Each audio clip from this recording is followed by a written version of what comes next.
Nós vamos conversar hoje sobre 3 chaves para uma provisão extraordinária. 3 chaves.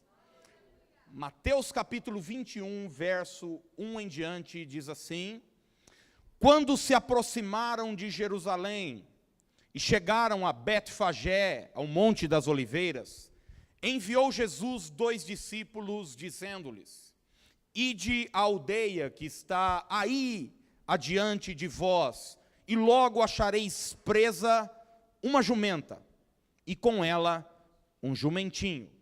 Desprendei-a e trazei-mos. E se alguém vos disser alguma coisa, respondei-lhe que o Senhor precisa deles, e logo os enviará. Ora, isto aconteceu para se cumprir o que foi dito por intermédio do profeta: Dizei à filha de Sião: Eis aí te vem o teu rei, humilde, montado em jumento, num jumentinho, cria de animal de carga. Indo os discípulos, e tendo feito como Jesus lhes ordenara, trouxeram a jumenta e o jumentinho. Então, puseram em cima deles as suas vestes, e sobre elas Jesus montou. E a maior parte da multidão estendeu as suas vestes pelo caminho, e outros cortavam ramos de árvores, espalhando-os pela estrada. E as multidões, tanto as que o precediam, como as que o seguiam, clamavam: Hosana ao filho de Davi, bendito o que vem em nome do Senhor. Hosana nas maiores alturas. E entrando ele em Jerusalém, toda a cidade se alvoroçou e perguntavam: Quem é este? E as multidões clamavam: Este é o profeta Jesus, de Nazaré, da Galileia. Pai, fala conosco nesta noite, Senhor. Até agora o culto foi da terra para o céu, e agora é do céu para a terra. É o Senhor quem nos envia a tua palavra, o alimento que precisamos, e que nada atrapalhe aquilo que o Senhor tem para nós. Que a mente, o coração esteja agora cativo à tua palavra, e que saímos daqui instruídos, renovados, abençoados, em nome de Jesus. Amém. Você sabe que boa parte das pessoas hoje lutam e lutam muito contra a ansiedade. Ansiedade, preocupação, é aquele sentimento interior que me diz o seguinte: o que eu tenho não é suficiente. O que eu tenho não é suficiente para o lugar que eu preciso chegar. E muitas vezes a gente deixa esse sentimento, essa emoção tomar conta, e ela tem proporções horríveis. Você sabe do que eu estou falando. Todos nós, de uma forma ou de outra, ou sofremos ou já sofremos de ansiedade. Mas é curioso você notar que na história de Jesus, o ministério de Jesus, ele é marcado por uma constante provisão extraordinária. Você vai ver desde o início do ministério de Jesus na terra, nunca faltou para ele absolutamente nada. Curioso, você vai ver que desde o início, desde o seu nascimento, tudo que Jesus precisou, no momento em que ele precisou, estava na mão. Quer um exemplo? Quando José e Maria recebem, o Senhor nasce, eles logo em seguida vão ser instruídos pelo anjo que devem fugir para o Egito. Afinal, Herodes baixou um decreto que as crianças iriam morrer. Eles iam fazer uma viagem longa. Os estudiosos chegam a afirmar que eles ficaram alguns anos fora de Israel.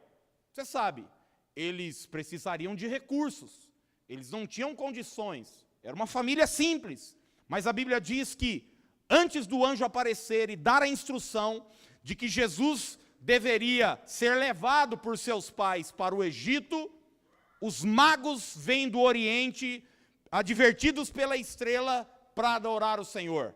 Mas eles não chegam com as mãos vazias, eles trazem ouro, incenso e mirra.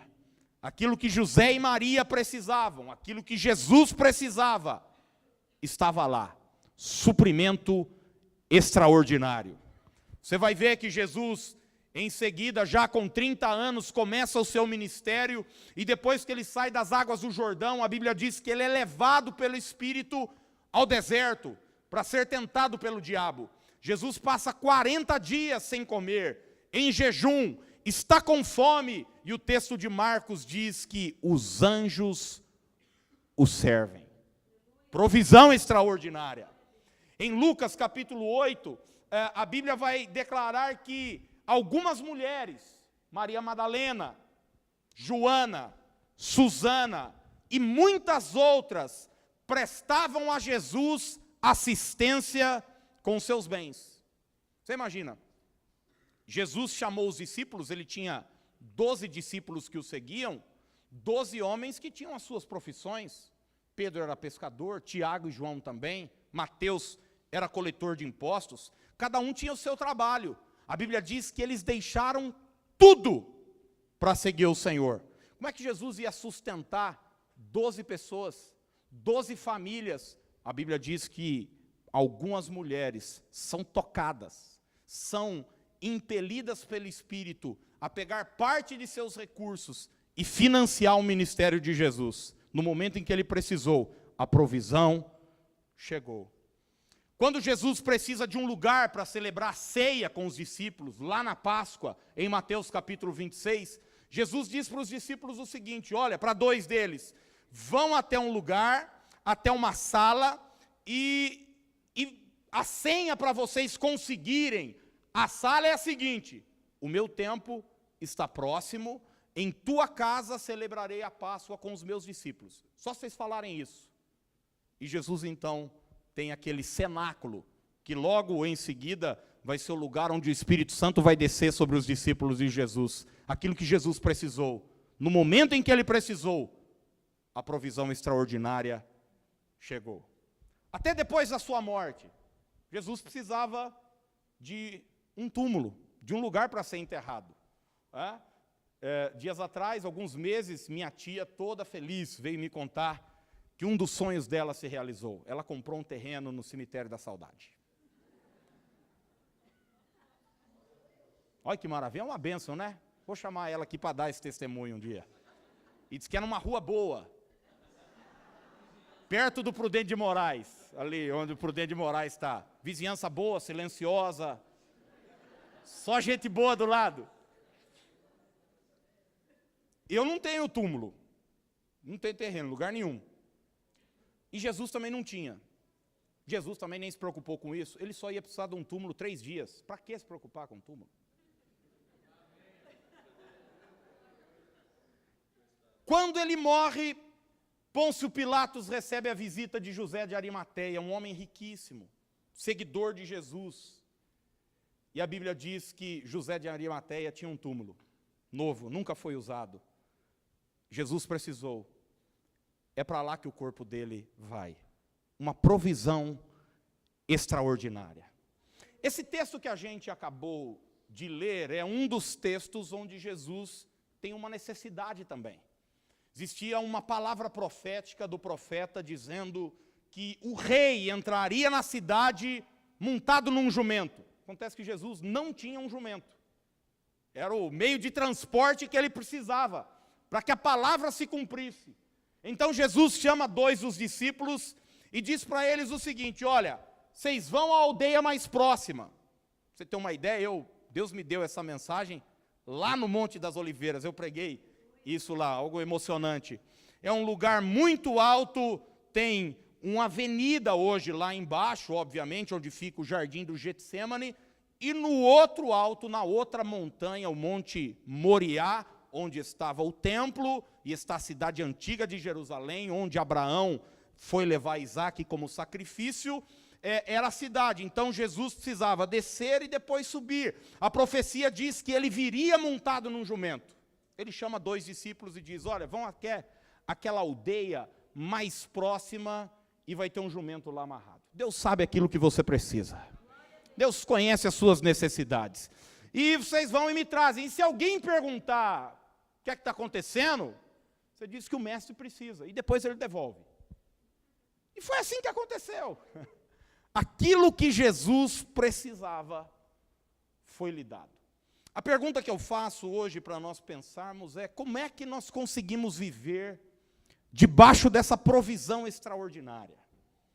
Quais são as chaves que destravam o caminho para vivermos debaixo dessa palavra profética de que o Senhor de fato é o nosso pastor e nada, absolutamente nada, em momento algum, vai nos faltar?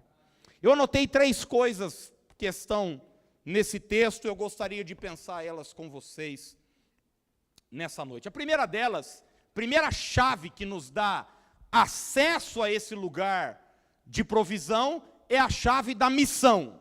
Vamos repetir isso juntos? Diga, missão. Essa primeira chave tem a ver com o seguinte: o que eu estou fazendo? É a minha missão. Quando você foi criado por Deus, pode acreditar, não era que Deus estava num dia de folga e falou: vou fazer alguém. Não, Deus te fez com um propósito. Deus te planejou com um chamado, com uma missão. Quando Ele te criou, quando Ele pensou em você, você não foi feito em série, pode acreditar nisso. Você foi feito, segundo o Salmo 139, de uma maneira assombrosamente maravilhosa. Você era um líquido ainda, sem forma, mas Deus já tinha um plano e um propósito para a sua vida. É por isso que Deus te dotou de talentos. É por isso que Deus te deu dons, condições, para quê? Para exercer o seu propósito na terra. Alguém aqui tem dúvida de que o Neymar nasceu para jogar futebol? Alguém aqui tem dúvida de que o Michael Jackson nasceu para cantar e dançar? Ninguém tem dúvida disso. Que o LeBron James nasceu para jogar basquete?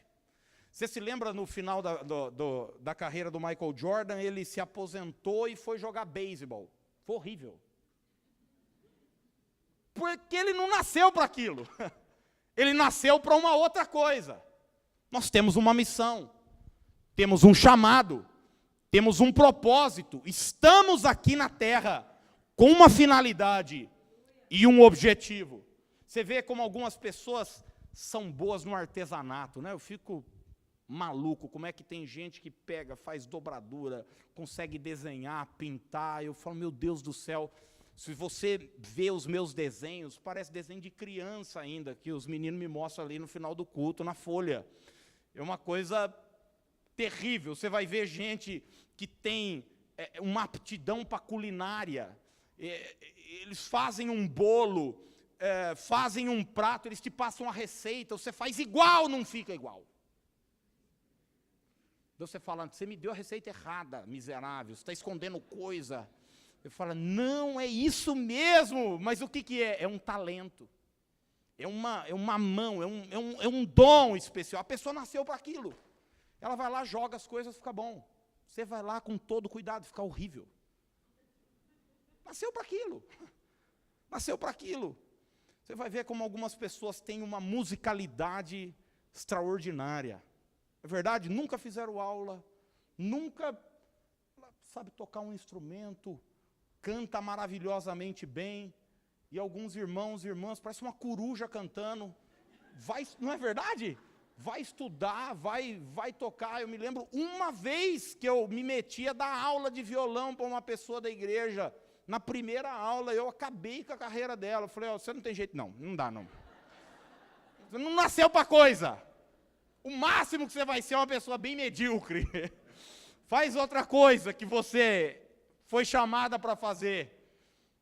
Tem gente que tem um tino para empreender. Enfim, todos nós nascemos com um chamado e uma missão aqui na terra. E o meu ponto é o seguinte, é que quando Deus te criou para uma finalidade, Ele já preparou todos os recursos que você precisa para cumprir a sua finalidade aqui. Para cada etapa, para cada momento da sua vida, existe uma provisão de Deus liberada. Você tem tudo o que precisa para essa etapa e para esse momento da sua vida. E você não precisa ficar ansioso porque você não tem para daqui 10 anos. Porque daqui 10 anos aquilo que você precisa vai estar na sua mão. Deus vai te entregar, Deus vai te colocar. Sabe por que às vezes a gente padece algumas necessidades? Simplesmente pelo fato de nós estarmos envolvidos com aquilo que Deus não nos chamou para fazer. Se a gente tivesse no lugar onde Deus apontou da provisão, nossas necessidades seriam supridas. E às vezes a gente se pergunta, poxa, por que as coisas não acontecem? Deixa eu te perguntar, faz parte da sua missão? Faz parte do seu chamado aqui na terra?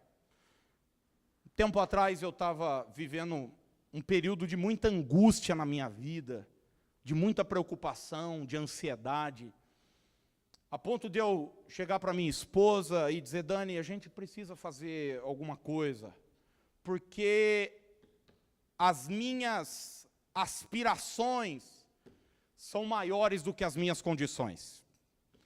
E não estava me faltando nada, mas eu olhava para o futuro e dizia, o que eu tenho não é suficiente. Quantos aqui já tiveram esse sentimento? Todos nós em algum momento já tivemos. E eu comecei a orar, eu comecei a buscar Deus, eu conversava com a Dani, pô Dani, quem sabe a gente, de repente não pensa em fazer alguma coisa paralelo, não sei, abrir alguma coisa. E eu estava vivendo um momento muito angustiante, até que um dia eu, em pânico, fui buscar Deus e orar. Disse, Deus, eu não sei o que acontece, mas o Senhor precisa dar um jeito nisso e tal, e orando. Veio um texto forte no meu coração. Eu não sei te explicar como, não foi uma voz audível, foi uma convicção no meu espírito. Provérbios 23, 4. Você sabe que a Bíblia tem quantos versículos, gente? Milhares e milhares de versículos. A Bíblia fala sobre tudo que é assunto. A minha questão ali era material, era uma preocupação pontual, específica. Eu abri o texto na minha sala e o texto estava escrito o seguinte: não te fatigues para ser rico, nem apliques nisso a tua inteligência. Na hora que eu li aquilo,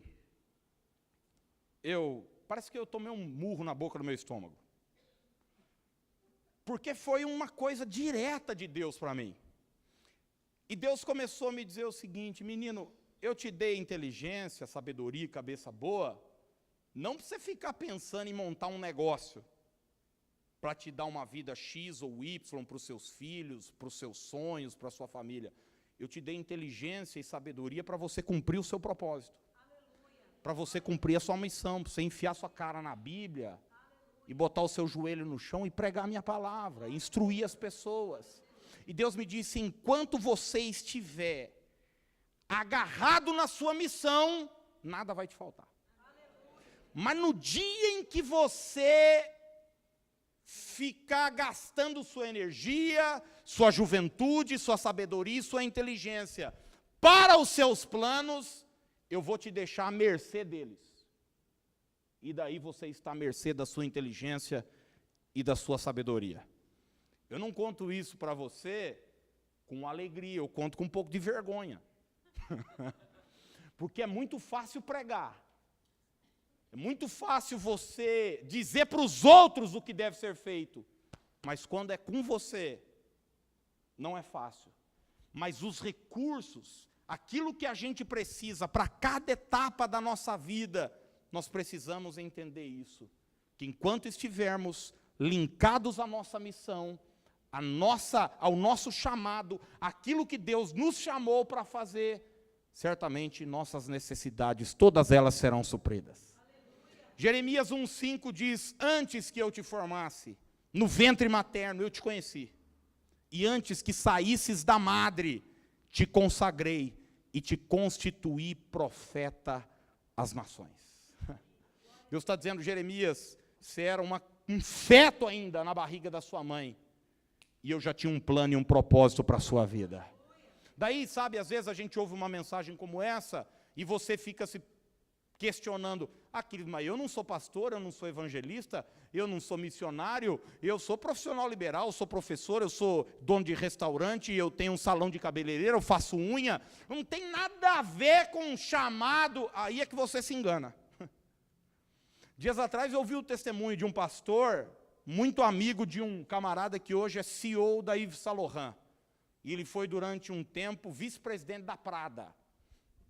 E diz que ele estava num culto, ele é crente, e estava ouvindo uma palavra sobre missões, sobre chamado, sobre você cumprir o seu papel, como essa. E na hora do apelo, ele diz que quase estava correndo para entregar tudo, e ser missionário, e fazer a vontade de Deus. O Espírito Santo segurou ele no lugar. Falou, deixa eu falar uma coisa para você. Eu preciso de missionário dentro do mundo da moda. E se eu te coloquei lá, é lá que você vai cumprir o seu chamado e a sua missão. Não acho que você precisa sair de onde está para cumprir o seu chamado e a sua missão. Eu preciso de gente lá onde você está. Deus precisa de você lá na empresa onde você trabalha. Deus precisa de você lá dentro do banco, do escritório, na universidade, na sala de aula, no restaurante. Deus precisa de você lá no comércio, na indústria. Mas lá, cumpra o seu chamado, o seu propósito e a sua missão. E entenda que enquanto você estiver fazendo isso, nada vai te faltar. Jesus estava cumprindo o seu chamado e a sua missão. O jumento estava lá. A provisão estava lá.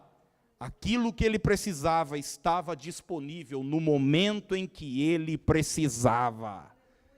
Que às vezes a gente fica, né? Mas daqui 5 anos, quando meu filho entrar na faculdade. Mas daqui 10 anos, quando eu não sei o que lá. Mas daqui... Na hora certa, aquilo que você precisa vai estar preparado para você. Cumpra a sua missão. Segunda chave é a chave da obediência.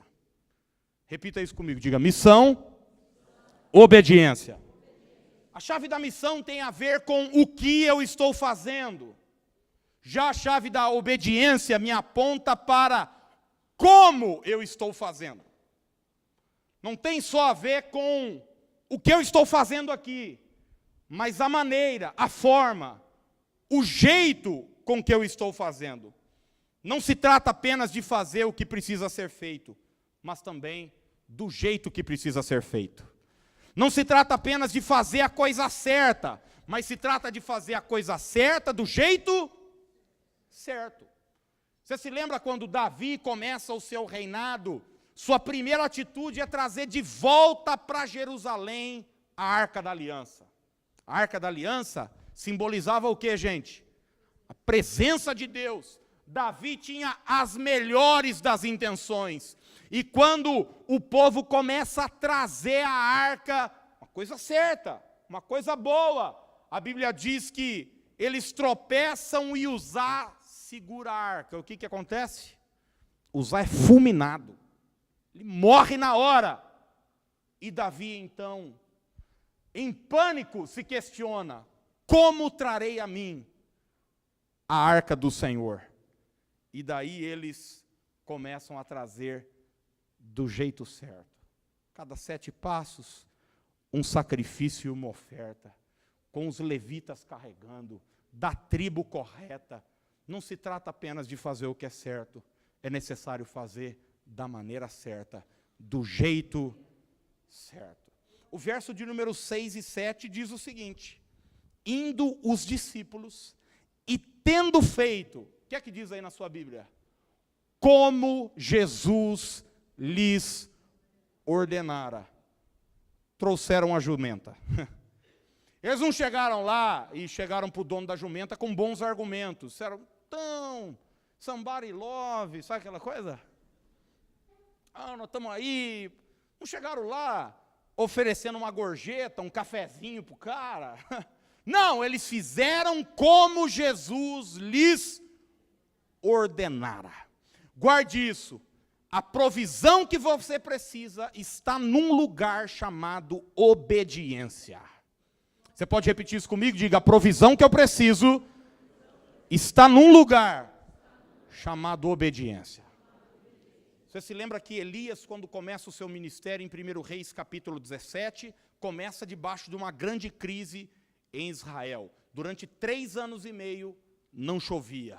Mas a Bíblia diz que Deus aparece para Elias e diz, vá até o ribeiro de Querite, beba as águas do ribeiro, e eu já ordenei que os corvos ali te sustentem. Elias vai para lá, bebe das águas do ribeiro, e todo dia é alimentado pelos corvos que levam carne para ele. Um dia as águas do ribeiro se secam, Elias não entra em desespero. Deus diz, agora você vai a Sarepta, eu já ordenei que uma viúva ali te sustente. Você conhece o texto, Elias poderia ter pensado, uma viúva me sustentar? Eu tenho um amigo que é bom da grana, eu tenho um outro plano, eu tenho pessoas com mais condições, mas existe uma palavra, existe uma direção, existe uma ordem. Ele chega a Sarepta, a mulher estava quase morrendo de fome, ela tinha um pouquinho de farinha e um pouquinho de azeite. Aliás, ela usa esse argumento para Elias, ela diz, nós vamos comer hoje e amanhã a gente vai morrer. Mas da mesma forma como Elias recebeu a direção, a mulher também recebeu a direção de dar o pão para o profeta. E a Bíblia diz que o azeite e a farinha foram multiplicados e eles comeram ali por muitos e muitos dias. O filho da mulher morre depois, Elias deita em cima do menino, o menino é ressuscitado. Primeiro caso de história de ressurreição na Bíblia foi por causa dessa mulher, que obedeceu uma ordem de Deus. Quando você obedece a Deus, quando você cumpre a direção de Deus, se prepara, coisas sobrenaturais vão acontecer na sua vida. Naamã, em 2 Reis, capítulo 5, está lá, ele é morador da Síria, um homem de uma reputação nacional, ele é um guerreiro, um homem do exército, porém leproso. Ele tinha uma necessidade, ele precisava ser curado. E a Bíblia diz que a sua empregada chega e diz, se o senhor estivesse lá na minha terra, o senhor ia conhecer um homem de Deus, e certamente você ia ser purificado da sua lepra. Naamã então vai com seus servos até a casa do profeta Eliseu, que nenhum atende. Só manda um empregado dizer para ele, mergulha no rio. E a Bíblia diz que Naamã então, revoltado, diz, lá na Síria, na minha terra, eu tenho rios muito melhores do que esse rio Jordão. Alguém disse para ele, peraí, se ele tivesse pedido alguma coisa difícil para o senhor não faria? Vai lá, obedece a palavra. E a Bíblia diz que Naamã vai então, e mergulha 7 vezes no Jordão. E o que acontece, gente? Ele é curado. Por que ele é curado? Porque as águas do Jordão são sagradas? Porque tem alguma coisa especial naquele lugar? Ele é curado porque obedeceu a ordem e a palavra de Deus. Quando você obedece, o sobrenatural acontece. No primeiro milagre de Jesus, o evangelista João diz que numa festa em Caná da Galileia, o vinho acaba.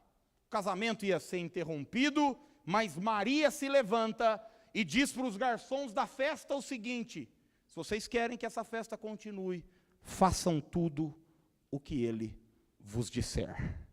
Ela diz, tem alguém aqui nessa festa que tem uma solução, que tem uma saída, que certamente tem um plano, tem uma estratégia para a gente sair desse momento delicado.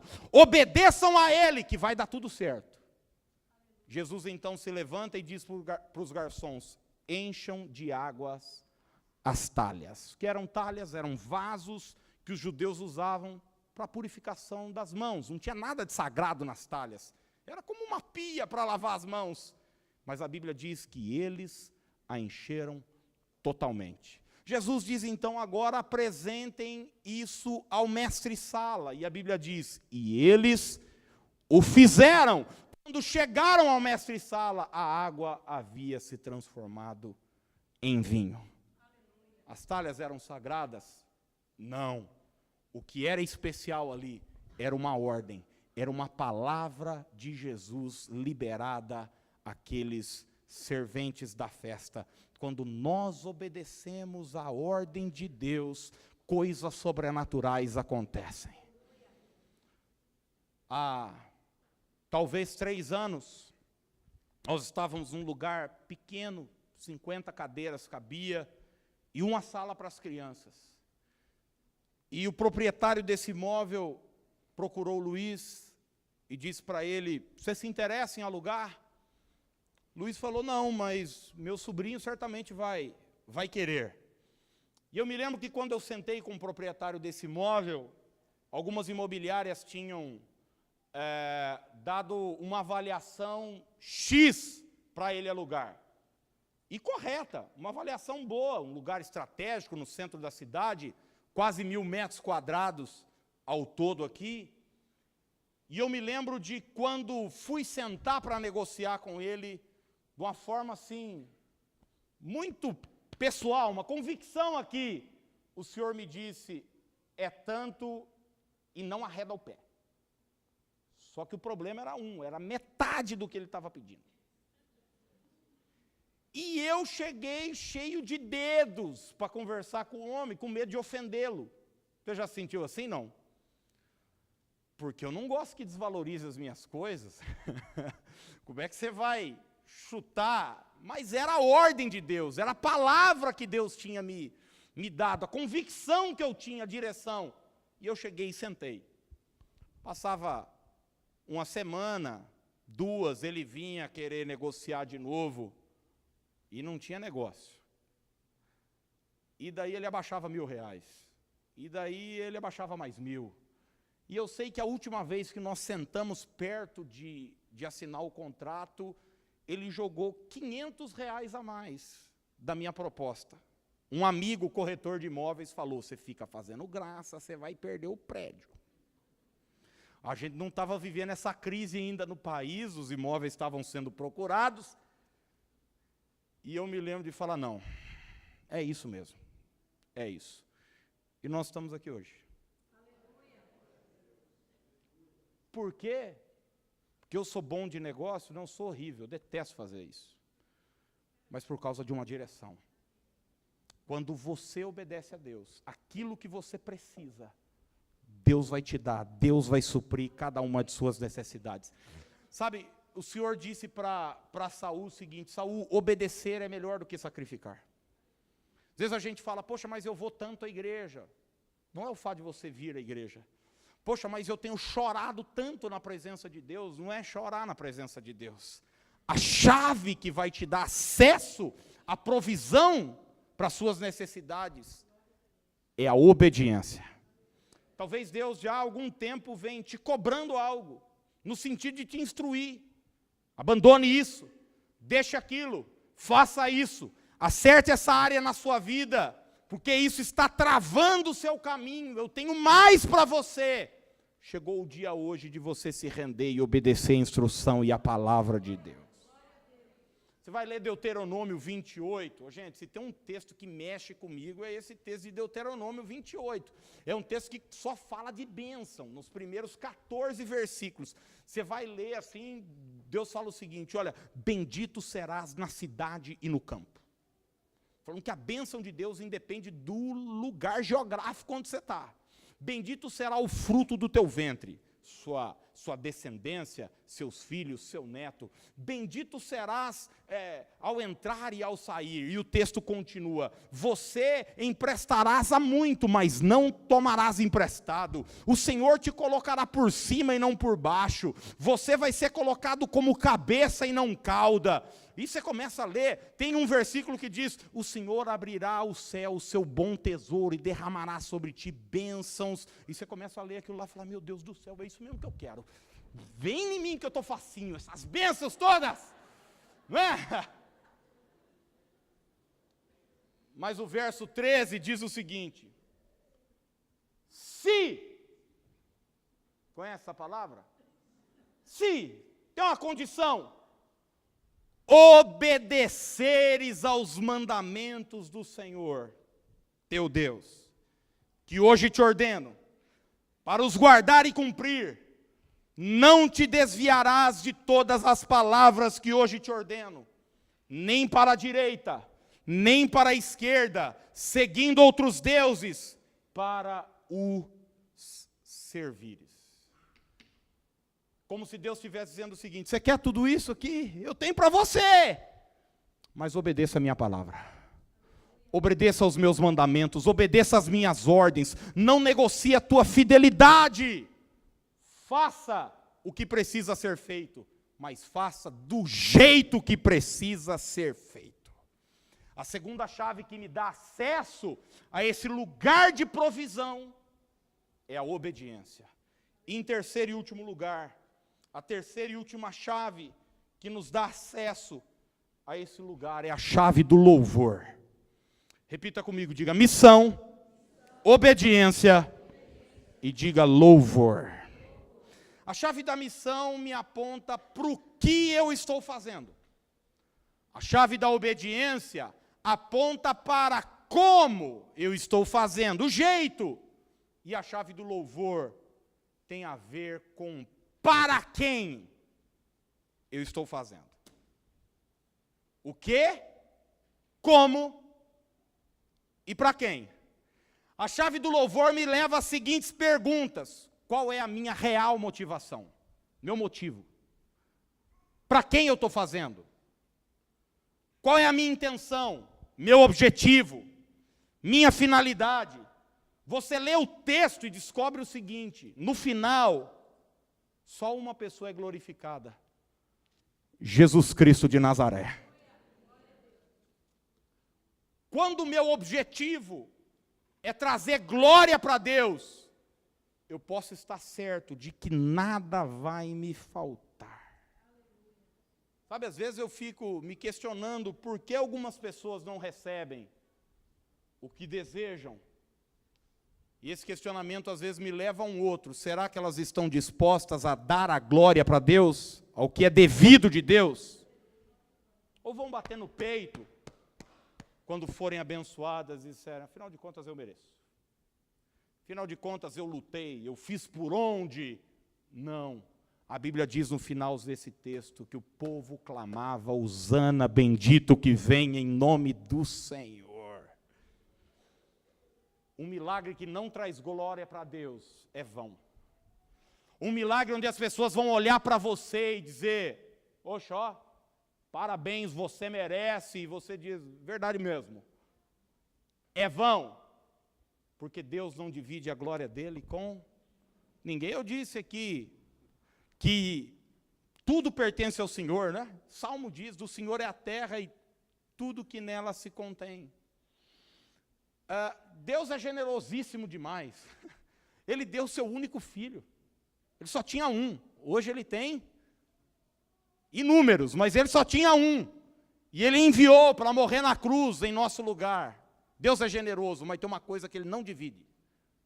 Ele não divide a glória dele com pastor nenhum, com bispo, com apóstolo, com padre, com santo nenhum.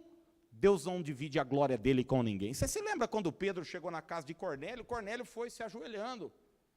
Pedro disse para ele, viu? Levanta, eu sou homem igual a você. Deus não divide a glória dele com ninguém. O apóstolo Paulo escreveu aos Coríntios 10, 31, ele diz o seguinte, quer comais, quer bebais, ou façais qualquer outra coisa, fazei tudo para a glória de Deus.